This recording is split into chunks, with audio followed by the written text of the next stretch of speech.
नमस्कार, बड़ी बहस में आप सभी दर्शकों का स्वागत करता हूं। मैं राहुल सौमित्र और आज बहस का जो विषय है वो बड़ा गंभीर है। राष्ट्रगान का अपमान, नीतीश पर नया संग्राम, इस पर हम बहस करेंगे क्योंकि बिहार के सीएम नीतीश कुमार पर विपक्षी दल राजद ने राष्ट्रगान के अपमान का आरोप लगाया है। एक वीडियो में सीएम नीतीश कुमार राष्ट्रगान के बीच हंसते और बात करते दिख रहे हैं।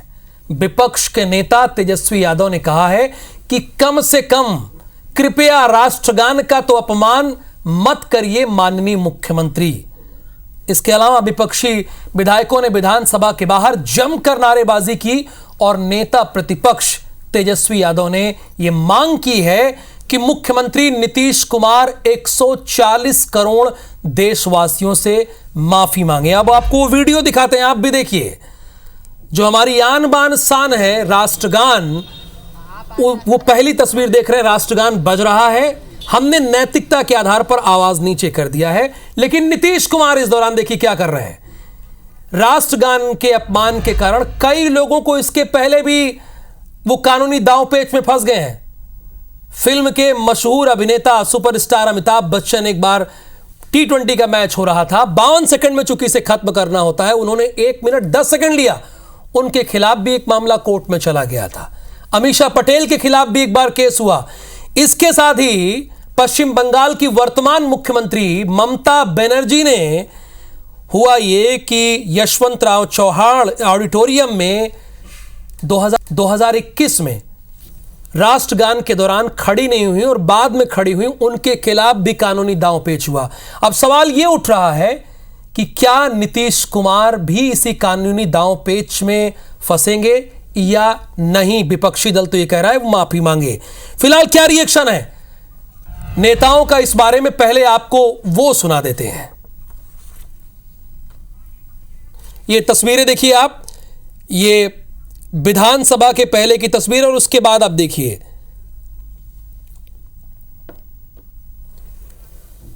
ये विधानसभा के दौरान देखिए, उसके पहले विधानसभा में उनका, और ये कुछ तस्वीरें जो हम आपको दिखा रहे हैं, देश के प्रधानमंत्री नरेंद्र मोदी बैठे, ये कुछ पहले की तस्वीरें हैं जो दिखा रहे हैं, क्योंकि उनके ऊपर ये बार बार विपक्षी दल आरोप लगा रहा है कि उनका स्वास्थ्य सही नहीं है। ये पहला मौका नहीं है जब नीतीश कुमार का वीडियो वायरल हुआ है। दरअसल नीतीश कुमार का आव भाव पिछले कुछ सालों से चर्चा में बना हुआ है। पिछले दिनों नीतीश कुमार तेजस्वी यादव को अजीबोगरीब तरीके से इशारे कर रहे थे। तो कभी वो बिहार विधानसभा के भीतर तेजस्वी यादव को सेविंग करने का इशारा करते दिखते हैं। जनवरी में आपने देखा था पटना के गांधी मैदान में गार्ड ऑफ ऑनर देने के दौरान वो ताली बजाते दिख जाते हैं। तो कभी वो बिहार विधानसभा के भीतर भाषण दे रहे मंत्री के ब्रेसलेट को देखते नजर आते हैं। कभी नीतीश कुमार पीएम मोदी के हाथों की उंगलियां देखते हैं और थोड़ा पीछे चले तो नीतीश कुमार मंत्रियों के सर टकराते दिखते हैं। तो कभी अपने मंत्री के कंधे पर सिर रखते नीतीश कुमार सुर्खियों में रहते हैं। ये तो एक बात हुई, लेकिन राष्ट्रगान के दौरान जो उन्होंने किया है उसके बाद क्या स्थिति है, आज बहस इसी पर होगी। आज इसी पर ही बहस किया जाएगा। लेकिन क्या कहना है इस पर राजनेताओं का, वो आपको सुना देते हैं।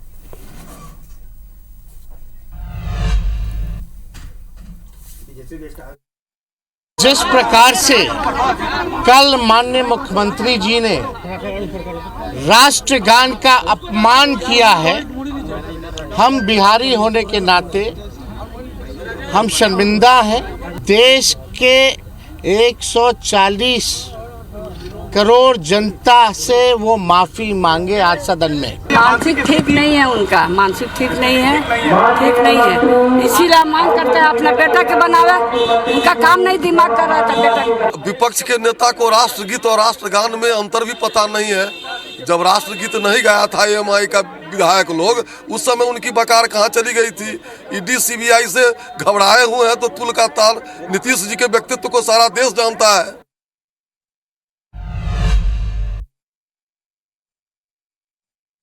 तो विपक्ष के नेता तेजस्वी यादव ये साफ तौर पे कह रहे हैं कि 140 करोड़ लोगों से वो माफी मांगे। और राबड़ी देवी कह रहे हैं कि उनकी मानसिक स्थिति ठीक नहीं है, उन्हें अपने बेटे को मुख्यमंत्री बना देना चाहिए। लेकिन बीजेपी इस पर क्या कह रही है कि जिन्हें राष्ट्रगान और राष्ट्रगीत में फर्क नहीं है वो क्या बोलेंगे। हालांकि उस वक्त तो राष्ट्रगान हो रहा था, लेकिन सबके अपने अपने तर्क हैं। हमारे साथ मेहमान इस वक्त जुड़े हुए हैं, उनसे आपका परिचय कर। राजीव चक्रवर्ती जी है, भारतीय जनता पार्टी के प्रवक्ता है, स्वागत है आपका। भूपेंद्र गुप्ता जी हैं, कांग्रेस के प्रवक्ता है, थोड़ी देर में हमारे साथ जुड़ेंगे। और परमेंद्र मोहन जी हैं, हमारे मैनेजिंग एडिटर हैं, जो बिहार की राजनीति को बहुत अच्छे से जानते समझते हैं, आपका भी बहुत स्वागत है। और थोड़ी देर में हम फोनों पे भी जोड़ने की कोशिश करेंगे जेडीयू के किसी लीडर को, उनसे भी बातचीत करेंगे। लेकिन राजीव चक्रवर्ती जी, जो कल हुआ पटना में, उस पर आप क्या कहना चाहेंगे? पटना वो ऐतिहासिक जगह है जहां पर छात्र आंदोलन हुआ। वह ऐतिहासिक जगह है जहां जयप्रकाश नारायण ने कहा था नया संग्राम, नई क्रांति के आगाज की थी।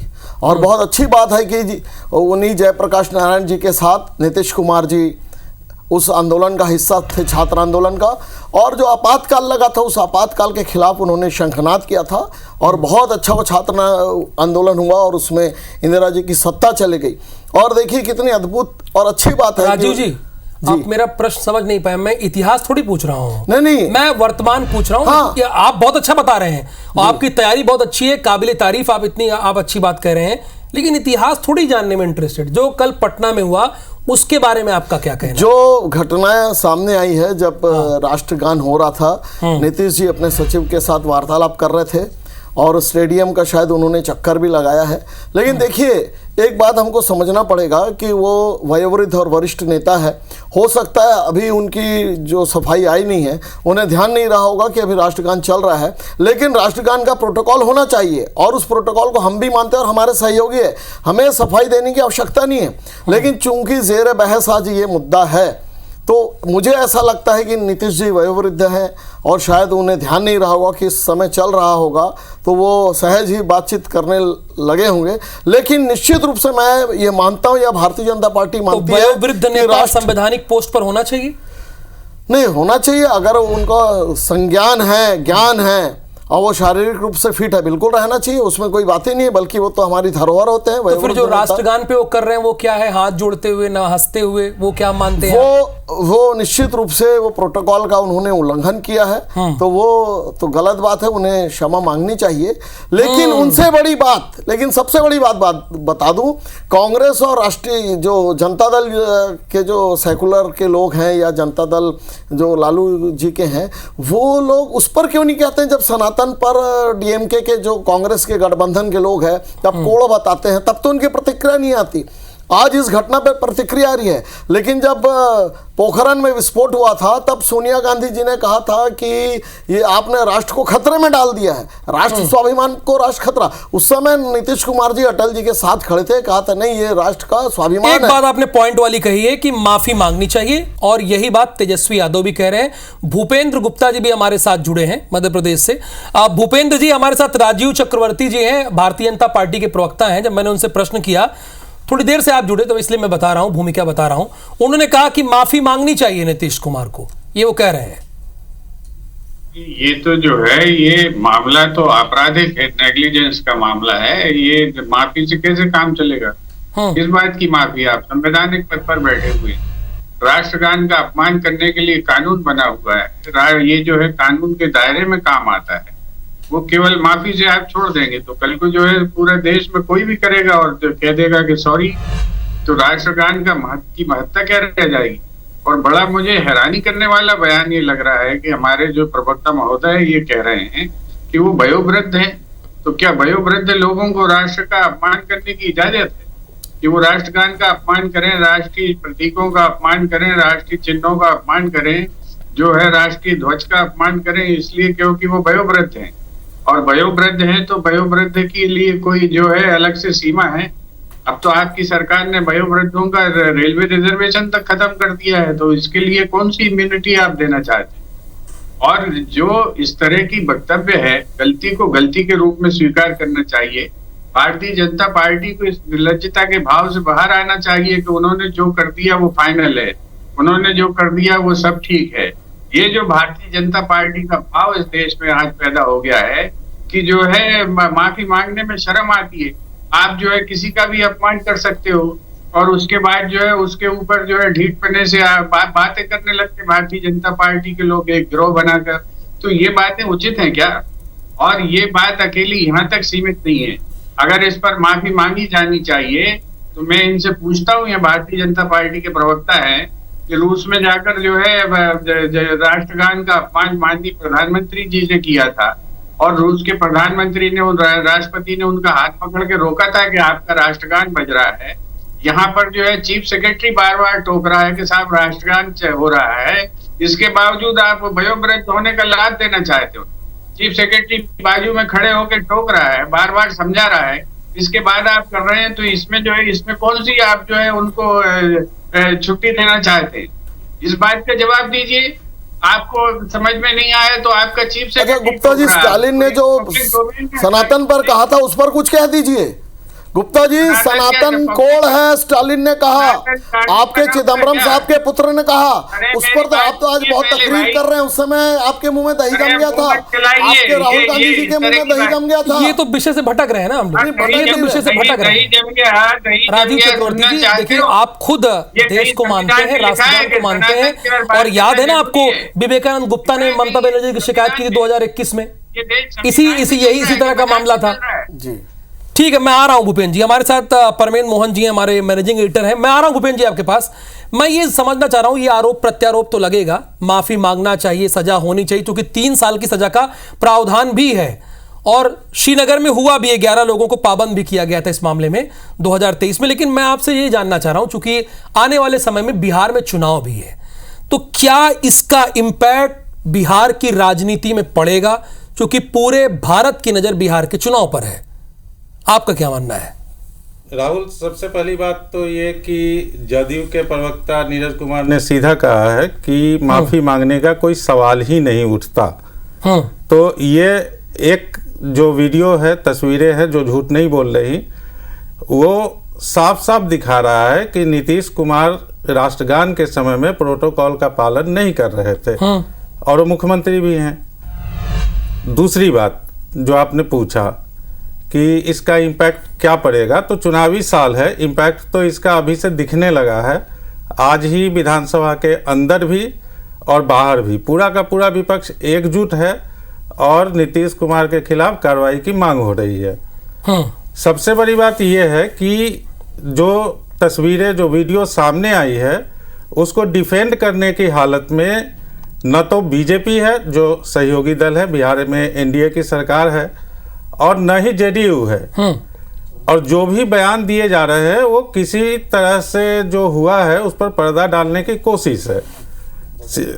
मेरे ख्याल से होना ये चाहिए था कि गलती हो गई, नीतीश कुमार की पार्टी की तरफ से ये आधिकारिक बयान आना चाहिए था, और बीजेपी को बहुत ज़्यादा कुछ लेना नहीं है सिवाय इसके कि वो पार्टनर है और एनडीए का चेहरा है। मुश्किल ये है कि ये पहली बार नहीं हुआ है, यानी कि नीतीश कुमार की मानसिक स्थिति को लेकर जो सवाल उठ रहे हैं वो पहला मौका नहीं है, लगातार ऐसी घटनाएं आ रही हैं। और मुझे लगता है कि एनडीए को चुनाव में जाने से पहले ये तय करना होगा कि वो वाकई नीतीश कुमार के चेहरे के साथ जाएंगे या नहीं, क्योंकि जो मुख्यमंत्री इस मानसिक स्थिति के बीच में काम कर रहा है वो अपनी सरकार, अगले सरकार के भी दावेदार हैं। खुलकर नहीं कहा है बीजेपी ने अभी, लेकिन ये तय है कि उन्हीं के चेहरा पर एनडीए बिहार में चुनाव लड़ने जा रहा है। तो ये तय करना होगा कि उन्हें करना क्या है, ये बहुत बड़ा इम्पैक्ट पड़ेगा। लेकिन उनके मानसिक स्वास्थ्य को भी तो मुद्दा बनाया जा रहा है। राबड़ी देवी ने तो साफ कहा कि उनका मानसिक स्वास्थ्य अच्छा नहीं, उनको अपने बेटे को सीएम बना देना चाहिए। क्या ये भी इशू बन सकता है? क्योंकि एक नहीं कई घटनाएं इस तरह की हैं। देखिए, राबड़ी देवी की जहां तक बात है तो राजद यानी कि बिहार का विपक्ष जो है वो परिवारवाद से ऊपर उबर नहीं रहा है। अभी भी देखिए कि ऑप्शन वो क्या दे रही हैं कि निशांत कुमार, जिनकी आधिकारिक एंट्री अभी अभी हुई है और वो भी किसी पद पे नहीं है, प्राथमिक सदस्य के रूप में। निशांत का राजनीति से कभी कोई वास्ता रहा नहीं, लेकिन अब ये बिहार की त्रासदी कहें या परिवारवाद की राजनीति में उलझे हुए डूबे हुए लोगों की त्रासदी कहें, उनकी सोच ही यहीं तक है कि राबड़ी देवी खुद जब लालू प्रसाद यादव जेल गए तो मुख्यमंत्री बन गई। डिप्टी सीएम उन्होंने अपने बेटे तेजस्वी यादव को बनाया, और अब एनडीए को भी यही सलाह दे रही है कि नीतीश कुमार की मानसिक स्थिति ठीक नहीं है, वो इस्तीफा दे दें, अपने बेटे निशांत को मुख्यमंत्री बना दे। तो ये तो बड़ी अजीबोगरीब बात है। तो दोनों ही तरफ से देखिए कि क्या स्थिति बिहार की है जो चुनावी साल में है। यानी एक बात तो साफ है कि नीतीश कुमार को यहां पर मुद्दा बनाया जाएगा कि उनके स्वास्थ्य को आधार बनाया जाएगा। लेकिन राजीव जी ये बताइए आप, क्यों भाई इसमें कह रही है जेडीयू की माफी मांगने का कोई सवाल नहीं है? आपके लिए तो राष्ट्र सर्वप्रथम है, सर्वप्रथम है कि नहीं है? बिल्कुल बिल्कुल है। लेकिन अगर जेडीयू ये कह रही है कि माफी मांगने का कोई सवाल नहीं, तो आपको ये ठीक लगता है? आप तो बड़े दल हैं, उनसे बहुत बड़े दल हैं बिहार में। हमारी जो गठबंधन है हाँ। वो राष्ट्रवाद पर है, वो राष्ट्रवाद के साथ है। जो कुछ बिंदु होते हैं उस बिंदु पर हम साथ साथ राजनीति में हैं। हमारे बहुत बड़े हमारे साथ अन्य दल, घटक दल भी है, लेकिन उनके कुछ करनी पर हम कथनी कहें या हम डिफेंड करें तो ये राजनीतिक धर्म नहीं होता। उनकी बातें राष्ट्र जो जनता दल है उनसे ही पूछा जाना चाहिए। लेकिन भारतीय जनता पार्टी मानती है कि राष्ट्र ध्वजा हो, राष्ट्रगान हो, राष्ट्रगीत हो, उसका जो सम्मान का जो प्रोटोकॉल है उसको बिल्कुल मानना चाहिए। लेकिन दूसरी एक मानवीय वृत्ति भी है। अभी बीच में मैं एक स्कूल में गया था तो प्रिंसिपल साहब, मोबाइल आया तो वो तुरंत किसी अधिकारी का था, वो तुरंत उसको अटेंड करने लगे। मैंने देखा, मैंने बाद में कहा प्रिंसिपल साहब ये ऐसा क्यों करते हैं? पर मैं अचानक भूल गया कि राष्ट्रगीत चल रहा है। देखिए, मानवीय भूल की भी एक बात होती है। तो मुझे ऐसा लगता है या भाजपा को ऐसा लगता है वो मानवीय भूल होगी। और एक वयोवृद्ध है तो वयोवृद्ध को कुछ क्षमा भी देनी चाहिए। लेकिन जो धर्म होता है, मूल धर्म होता है कि अपने राज्य को उन्होंने अपराधियों का सफाया किया, वो विकास के रास्ते पर लेकर गए। हम ये भी नहीं भूल सकते जब एनडीए बहुत खतरे में था, जब लोग प्रलोभन से छोड़ रहे थे, तो उन्होंने किस प्रकार से राष्ट्रवाद जो पोखरण में परमाणु विस्फोट हुआ था, वो अटल जी के साथ कंधे से कंधा मिलाकर खड़े हुए थे। हम उस ऋण के आभारी। ठीक है, मैं आ रहा हूं आपके पास, लेकिन हमारे साथ जेडीयू नेता भी जुड़ गए इस वक्त फोन लाइन पे। अफजल अब्बास जी जुड़े हुए हैं। अफजल अब्बास जी, पटना में जो कुछ हुआ मुख्यमंत्री ने किया राष्ट्रगान के द्वारा, उस पर आपका क्या कमेंट है? चूंकि जेडीयू के नेता तो कह रहे हैं कि माफी मांगने का कोई सवाल ही नहीं है। देखिए, इसमें जेडीयू के नेता की बात, ये अगर कोई जुबान आपकी कहीं स्लिप कर जाती है, कहीं कोई एक्टिविटी कुछ गलत हो जाती है अनजाने अनजाने में, तो इसका मतलब ये हो कि आप तो माफी मांगे। अरे माफी तो उन लोगों को मानना चाहिए जो बिहार को रसातल में ले गए थे। आज बिहार कहाँ से कहाँ पहुंच गया। तो देखिए, मुद्दा कुछ नहीं है, मुद्दे को नीतीश कुमार जी के नाम पर को मतलब बदनाम करने के लिए, ठीक है, मैं मानता हूँ हो सके मानवीय भूल हो सकती है, मानवीय भूल है। अरे 20 साल का इतिहास उठा के देखिए, बिहार को कहाँ जंगल राज उठा के नीतीश कुमार ने आसमान पर पहुंचाया। तो इन लोगों को बेचैनी है, अब सत्ता से दूर है। अभी कल तक सत्ता में, अच्छा, ये मुद्दा नहीं है अब्बास जी। राष्ट्रगान बज रहा हो, संवैधानिक पद पर बैठे मुख्यमंत्री नीतीश कुमार लगातार बात कर रहे हैं, नमस्कार कर रहे हैं, अभिवादन कर रहे हैं, हंस रहे हैं, ये मुद्दा नहीं है ना? ये मुद्दा देखिए, अब इसको मानवीय भूल हो सकती है, बिल्कुल सही है, मैं तो बोल रहा हूं आपको। लेकिन इसको इश्यू बनाना और ये अब इनपे भी देशभक्ति का इस पे कोई सर्टिफिकेट दे नीतीश कुमार पे, मैं समझता हूँ शोभा नहीं था। हो सकता है उसे भूल कि हर इंसान कहीं खो, जब भी कुछ आदमी सोचता कुछ है, बात करता है, जहन कहीं और हो सकता है, इस दौरान कुछ गलतियां हो सकती है। इसका मतलब ये थोड़ी है कि आप इस तरह से माफी मांगी। मैं ये कहाँ कह रहा हूँ कि उनसे ये होना चाहिए था, स्लिप ऑफ माइंड हो सकता है, जहन कहीं और हो सकता है, आदमी कहीं खड़ा होता है, हर इंसान, मेरे साथ भी होता है, आपके भी साथ होता है, ऐसी। लेकिन ये मानवीय भूल है, इसको इशू बनाने की आवश्यकता नहीं है। और नीतीश कुमार को देशभक्ति का राष्ट्रगान के बारे में बताने की किसी को आवश्यकता नहीं है। ठीक है, देशभक्ति बताने की आवश्यकता नहीं, तो लेकिन विपक्ष तो कह रहा है कि उनका मानसिक स्वास्थ्य ही नहीं सही है, ठीक नहीं। इसके पहले कई घटनाएं हो चुकी हैं। राबड़ी देवी ने फ्रंट पर कहा ये बात। विपक्ष तो हमेशा कहता रहेगा। विपक्ष अगर ना कहेंगे तो फिर विपक्ष का रोल क्या हुआ?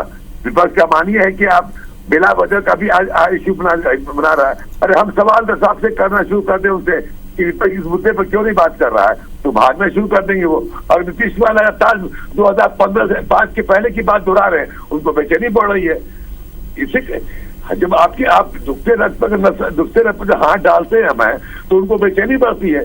2005 के पहले के इतिहास में जब चर्चा सदन में होती है तो गाली गलौज पर उतर जाते हैं। तो जो हुआ अब्बास जी, उसको आप मानवीय भूल मान रहे हैं ना? मानवीय भूल हुई नीतीश कुमार से। भूल तो है, इसमें क्या करता है। मैं तो कह रहा हूँ, मैं कभी फिजिकली तौर पे आपसे बात कर रहा हूँ, होता है जहन मेरा कहीं और हो, ऐसा हो सकता है इंसान के साथ। अच्छा, राष्ट्रगान बज रहा है, देश की आन बान शान राष्ट्रगान बज रहा है, लेकिन संवैधानिक पद पर बैठे मुख्यमंत्री का ध्यान हो सकता है कहीं और हो। अफजल अब्बास जी, भूपेंद्र गुप्ता जी, जेडीयू के नेता का ये कहना है कि भाई हो सकता है ध्यान कहीं और हो गया, मानवीय भूल है, लेकिन आप लोग मुद्दा बना रहे हैं इसको। इससे ज्यादा जो है कोई कहना चाहिए गैर रिस्पॉन्सिबल बात नहीं हो सकती। शर्म आनी चाहिए प्रवक्ता जी को ऐसी बात करने में। जब आपका चीफ सेक्रेटरी आपको बार बार टोक रहा है, उसमें कौन सी मानवीय भूल है? ये तो डेलिब्रेट है। अगर आपको कोई टोक नहीं रहा होता, आपका कोई ध्यान आकर्षित नहीं कर रहा होता, मानी जाए। अब मेरी बात लीजिए, आपको ध्यान से सुन लिया आपने, बहुत अच्छी बातें करती, वही बता रहा हूँ मैं। आपको मालूम है कानून क्यों बनाया गया?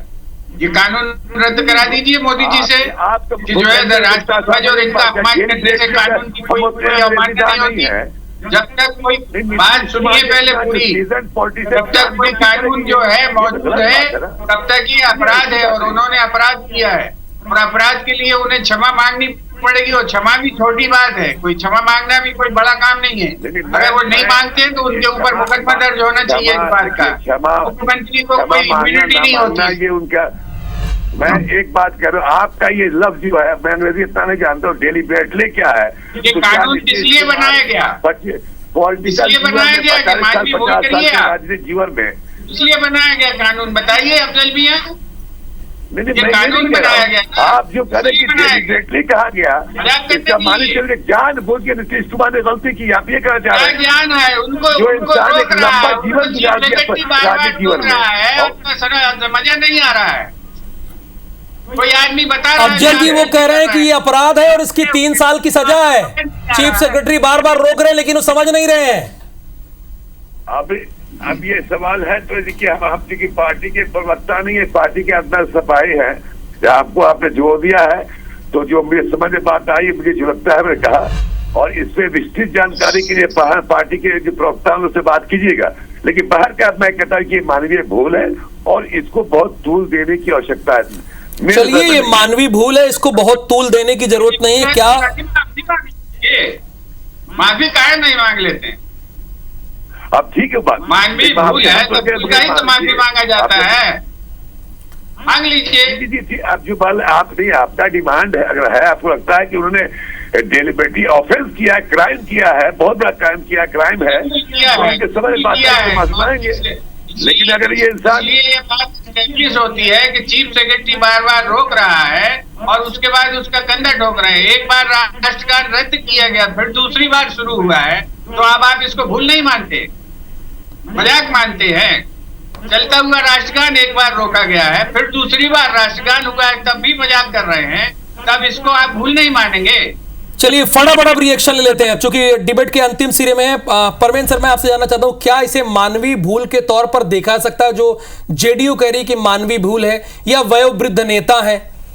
नहीं राहुल, मेरा ये मानना है कि नीतीश कुमार ने जानबूझकर तो गलती नहीं की। मानवीय भूल तो है, लेकिन ये मानवीय भूल उनके वयोवृद्ध होने की वजह से नहीं है। उनसे बहुत ज़्यादा वृद्ध लोग राजनीति में आज भी हैं, सक्रिय हैं, और खुद मोदी जी उनसे 1 साल बड़े हैं। और आप देखिए उनकी फिटनेस देखिए, उनके भाषण देखिए, 1-1 घंटे तक लगातार धारा प्रवाह बोलते रहते हैं और मुद्दे पर बोलते हैं। मुझे लग रहा है कि एक काम तो इन्हें करना पड़ेगा कि नीतीश कुमार जी के लिए एक मेडिकल पैनल बनाना पड़ेगा और वो उसकी रिपोर्ट आए, क्योंकि जिस आदमी के हाथों में आज भी बिहार है और जिनके नाम पर अगला चुनाव भी लड़ा जा रहा है, उसका पूरी तरह से स्वस्थ होना जरूरी है। बिल्कुल, एक मेडिकल टीम का गठन किया जाए, सही बात है, स्वस्थ होना जरूरी है। राजीव जी, देखिए, ये जो उनकी जनता दल की आपस की बात है, वो इसे स्वीकार करते हैं तो अच्छी बात देश की है, जब बात हम सही होगी। नहीं, देश की बात है। देखिए, राष्ट्र धर्म होता है, वो कर्मों पे होता है। नीतीश कुमार जी ने अपने कर्म से सिद्ध किया है, वो राष्ट्रवादी व्यक्ति हैं, वो राष्ट्र के साथ खड़े हैं, गंभीर से गंभीर समय में वो राष्ट्र के साथ खड़े रहे, इसलिए उनकी गलती पर कोई संदेह नहीं है। राष्ट्रगान के समय उन्होंने गलती की है, ये डेलिबरेटली नहीं किया है, ये एक मानवीय भूल हम मान सकते हैं।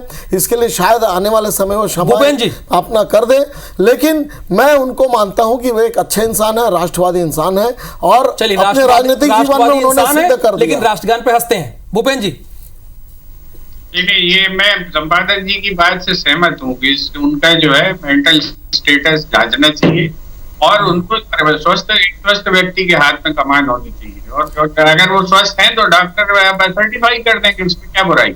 जाहिर सी बात है, आम जनता को सजा और संवैधानिक पद पर आप बैठे हैं तो आप माफी से नहीं बच सकते हैं। राष्ट्रगान हमारे देश की आन बान शान है, अगर वो बज रहा है जब आप 52 सेकंड में पूरा करना होता है, उससे ज्यादा आप समय लेते हैं तब कार्रवाई हो जाती है।